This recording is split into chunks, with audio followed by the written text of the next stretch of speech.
Welcome back, everybody. Kids are heading back to school, which means it's time to get back to the books. For some kids, the idea of learning math can seem overwhelming. But what if I told you there was a program that could help kids who are struggling? It's called Elephant Learning, and join me now with more on his program is the founder, Dr. Aditya Nagrath.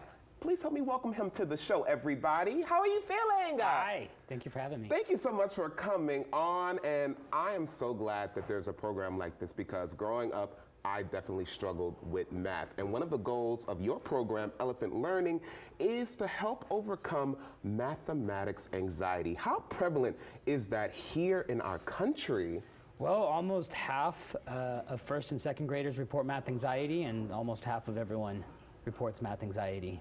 Unbelievable. Yeah, we have some statistics we want to show you all. It's absolutely unbelievable. 8 out of 10 people, everybody, especially when you're headed to kindergarten, are unable to understand a teacher in math because it really is like learning a different language. And when it comes to elephant learning, you all treat math like learning a language. Tell me a little bit more about this program. How does it all work?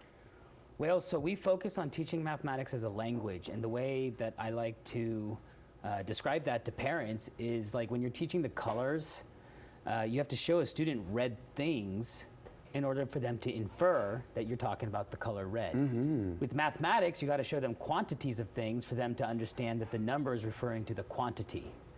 I see. So when people head over to elephantlearning.com, tell me how it all works. Is it different lessons? Explain that to me. Sure. What we do is we start students in a placement exam.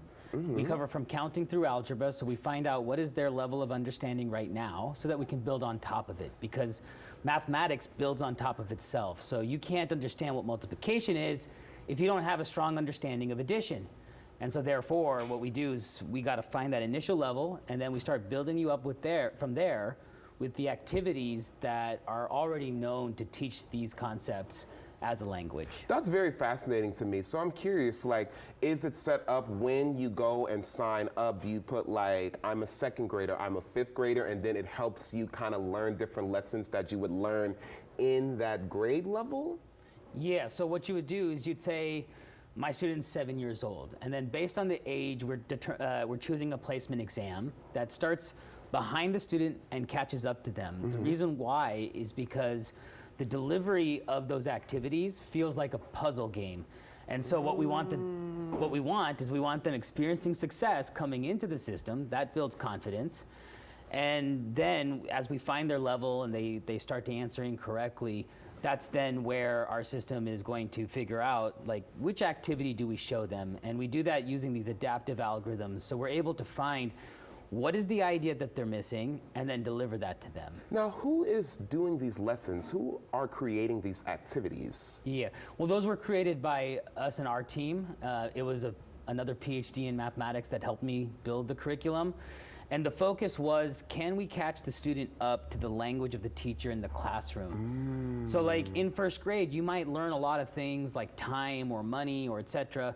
But what we do is we focus on the essential topics so that if you're in third grade, but you didn't have the understanding that came before that, we can get you to the level that the teacher's speaking at in the classroom, and now you can participate. And it all starts with that placement exam, so you all will be able to know really where that student is before you even start creating the activities for them. Is this designed for the parent to help them, or is this designed for something that just the kid is supposed to do by themselves? Well, actually both. So we recommend that the students go off and play on their own, but we also have a dashboard for parents where they can look at all the questions that the students have been answering and whether they were correct or incorrect. And then you can try it as the parent. And when you try it as the parent, it no longer affects the score. But in this mode, this is where we recommend that parents might help students. And what we recommend that they do is that they use this thing called the why method.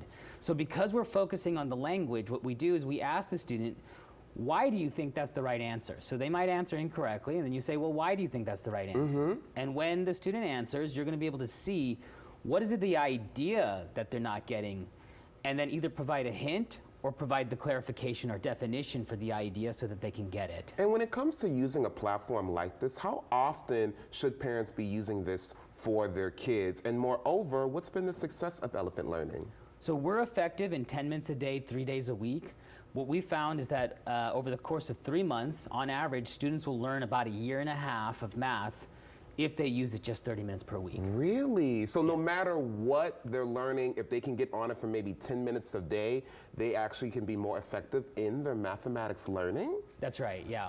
That is impressive. Well, look, everybody, the name of the program is Elephant Learning. Thank you, Doctor, for being here. He has a PhD in mathematics. Everybody, look, for more information about Elephant Learning, log on to the website on your screen, elephantlearning.com, or give them a call at the number on your screen. Best of luck, everybody. We'll be right back.